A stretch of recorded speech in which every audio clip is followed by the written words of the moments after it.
చెప్పును నాయనా నువ్వు పడ్డా కష్టాలను, నువ్వు ఎట్లా మోస్తివి నాయనా ఈ పుట్టెడు బాధలను, నువ్వు ఎట్లా మోస్తివి నాయనా ఈ పుట్టెడు బాధలను, నువ్వు ఎట్లా దాస్తివి నాయనా కళ్ళల్లో దుఃఖలను.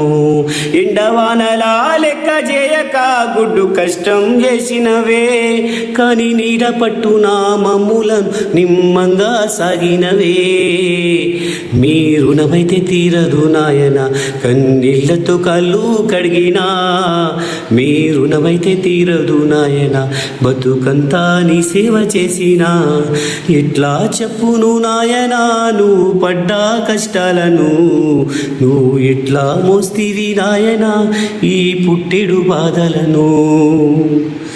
అందరికీ నమస్తే అండి. తల్లిదండ్రులు ఎంతో గొప్పవారు. తల్లిదండ్రులు తన కష్టాలను తన దుఃఖాలను వాళ్ళు లోపల పెట్టుకొని బయటికి సంతోషంగా ఉంటూ తన పిల్లలు సంతోషంగా ఉండాలి, తన పిల్లలు మంచి బట్టలు వేసుకొని తిరగాలి, ఒక ఉన్నత స్థాయిలో ఉండాలని ప్రతి తల్లిదండ్రులు ఆలోచిస్తుంటారు. ఎన్ని కష్టాలున్నా లోపలని దిగమింగుతూ బయట సంతోషంగా ఉన్నట్టు ఉంటారు.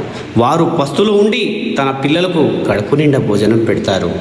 తల్లిదండ్రులను గౌరవించండి, తల్లిదండ్రులను మంచిగా చూసుకోండి.